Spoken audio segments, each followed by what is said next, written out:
So we just ended June, and it looks like for the first time in a long time, home prices in the greater Houston area, average home prices are coming down. Inventory is up. So buyers, is this your time? And sellers, is it getting too late to try and sell? We're heading towards fall and winter, where traditionally the market cools. I actually have some thoughts. If you need to sell right now, I have some thoughts on some things that you can do. My name is Jaleesa McLennan. I'm a Houston area real estate agent. I'm also a real estate investor. I used to be a business analyst in my former life. And so every month I take a deep dive. I look at the real estate market in the greater Houston area. I use that information for my own purposes. I like to help out my residential clients, my investor clients. So I've always found this information useful.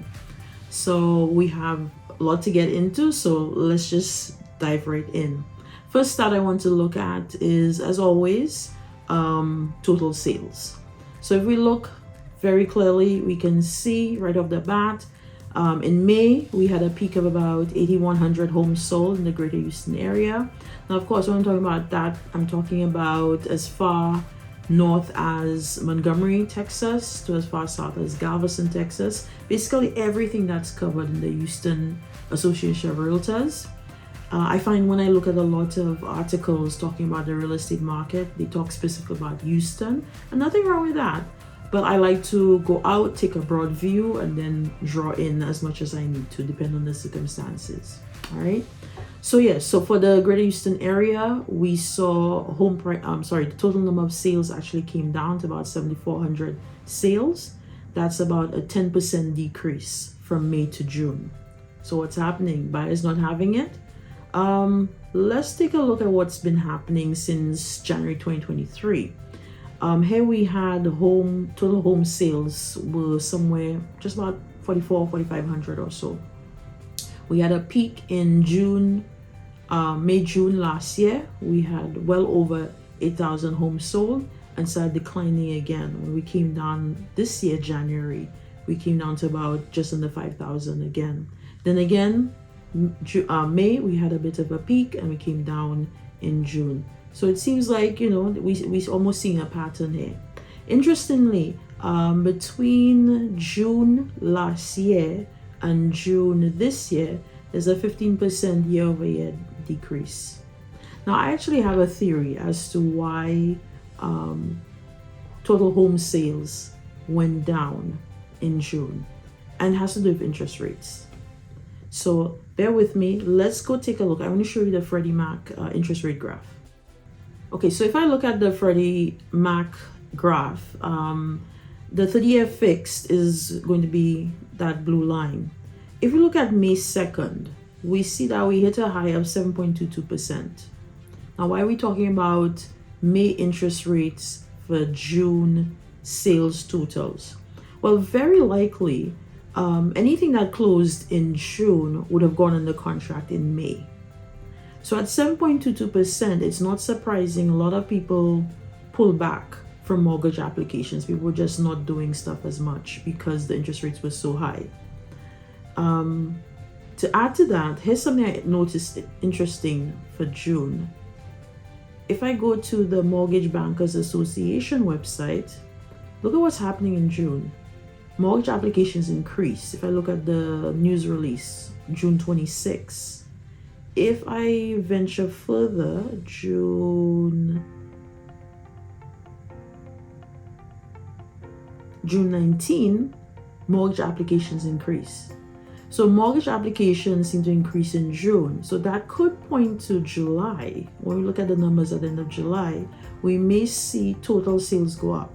So not sure, not saying for certain, but it's something to look out for. Interest rates ultimately impacts sales activity. So that's not too surprising. So something to look out for. I think another thing that could be impacting the numbers in June is that there's a lot of activity, people traveling in May, and people just trying to figure out, what's the next step. So we could have had a lot of people pausing, pulling back from the market in May, which is what's impacting the June numbers. Okay, so now we've been talking about the total number of sales. Let's go start looking at the prices. So buyers, this is good news. Looks like average home price in the greater Houston area actually dropped. We were at about 442,000 in May, and we came down to about 432,000 in June. Now that's only about a 2% decrease.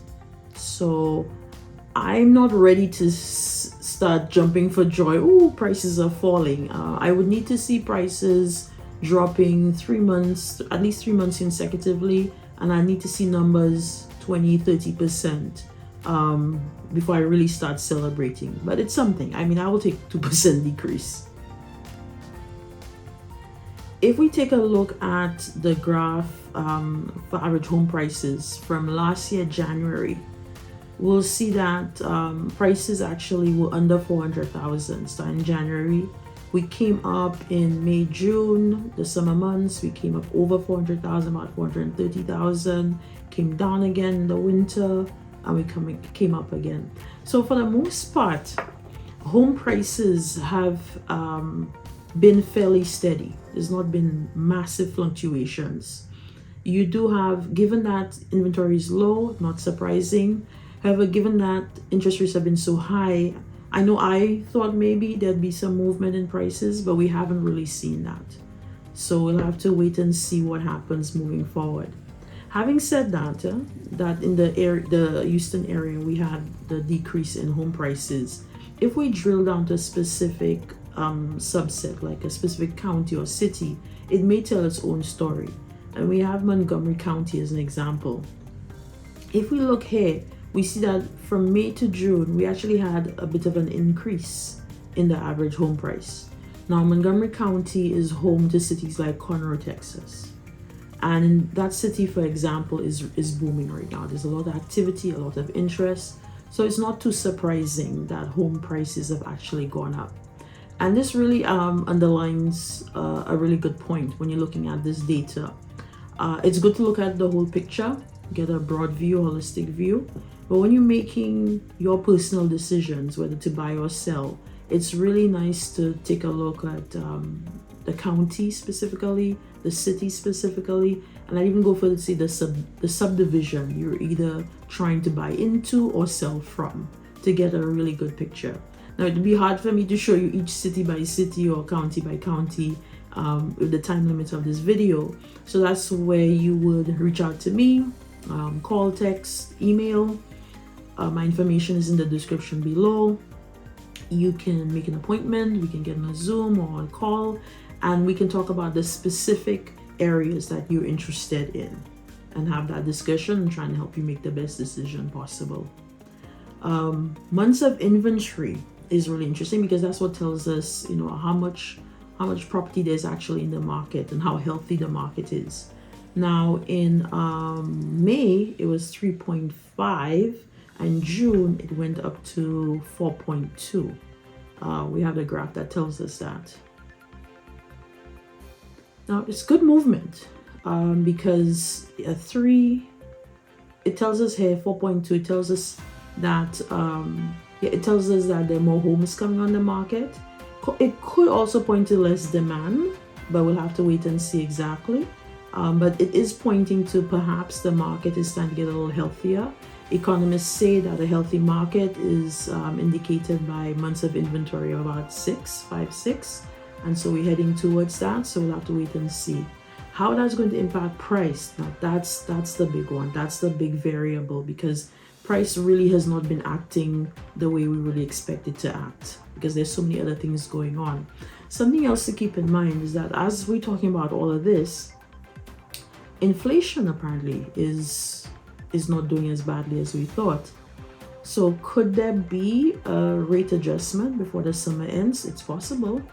The Fed chair has not said that cutting rates is off the table for this year. It's still a possibility. If that happens, will rates go lower? It's about the first week of July right now, and rates have gone down to about 6.8%. Before the month ends, who knows where interest rates will be. My concern though is that because inventory is still relatively low, rates go down, more buyers come in, that could push prices further. So persons waiting to see interest rates go down, that wait may actually cost you because prices could go up. So something to think about. Something my sellers always want to know is how long is it going to take to sell the home? Well, for the average for the Houston area right now is about 43 days. Last month it was 42 days. We started the year, it was about 55 days. So it's actually been going down for the most part. However, again, if we drill down to specific communities, it tells its own story. So this graph in front of us right now, I'm taking a look at Cypress, the city of Cypress, one of the most in-demand cities in the Houston area. It was definitely in my top 3 when I was moving to the Houston area. It's incredible. I cannot say enough about that city. It's a really great place to live. Although we didn't end up living there at the time. Price was, it wasn't affordable for us, but it's a fantastic city. We actually see here that in the month of, there's been a steady decline pretty much in the days to sell. Now when we talk about days to sell, we're talking about days to get under contract. And for Cypress area, as June, it was at least 37 days. Started the year off about 55, same thing as the Houston area in general, but yeah, this is taking about 37 days. So again, the importance of drilling down to your specific community, city, subdivision to make your buying and selling decisions. So having said that, sellers, I get it that there's still some nervousness into making a decision to sell. And this time we have a really interesting market happening right now. I think depending on where you are, it's an easier decision. For instance, if you're in a place like Cypress, you have cities like Katy, Conroe, where homes are moving fairly quickly. Homes are still being sold at or even above asking, depending on the subdivision you're in. So those are kind of discussions you need to have if you choose to use a real estate agent to determine if it's the right time for you to sell. But I came across a really interesting situation this past week, past couple of weeks, where I have a client interested in selling his home. His family basically is outgrowing their home, and they've been very nervous. They have a sweetheart interest rate. They're sub 3%. So it's really hard to give that up for the interest rates on the market right now. And sitting down with them and the lender, we realized a couple of things. One of the things that they've always had an interest in becoming real estate investors. So we realized if they were to put the current home they're in on the market as a rental, they could very easily make the rent, make their mortgage and interest payments and tax payments, because their tax situation would change. If it's a rental, it would no longer be eligible for homestead exemption. So the taxes would go up. But even then, they would still be able to cover that with the rent that they would make. Again, they're in a situation where they do have some money towards making a down payment. They don't need to sell their house to do that. And they're not opposed to being in new construction. So that some of the areas they were interested in, they're actually able to get into the schools they want, the size home they want, for the budget they want. And the builders they're interested in are offering interest rates as low as 4.5%. So here we have a situation where this family now has the opportunity to get into the house they want, the house of their dreams, really. New construction, great community, great school, and at the same time become real estate investors, building wealth. So now they own this asset that's paying for itself, literally paying for itself, and they also have the opportunity to get into a new home. So it's not something that's going to work for everybody. There are a couple of variables that need to be in place for this to work, but it's something, if you need to sell but feel locked in and you don't want to make a bad deal, it's something that could work for you. It's the kind of thing we can have a discussion on. But all in all, almost every day, as I talk to buyers and sellers, I'm realizing there's so many opportunities, there's so many options if we want to do activity in this market. But it's really understanding what's out there, understanding what's possible, and taking the time to really analyze that. And I love doing that. I love doing that for myself and my family. and I love helping my clients do that. So feel free to reach out. Love to hear from you. So I'm going to be doing these updates every month. So if you haven't already, please feel free to subscribe to the channel, hit the notifications button. I'd also love to hear from you. So like, comment, ask questions. Feel free to share your thoughts as well about the market. I'd love to hear what other people's perspectives are.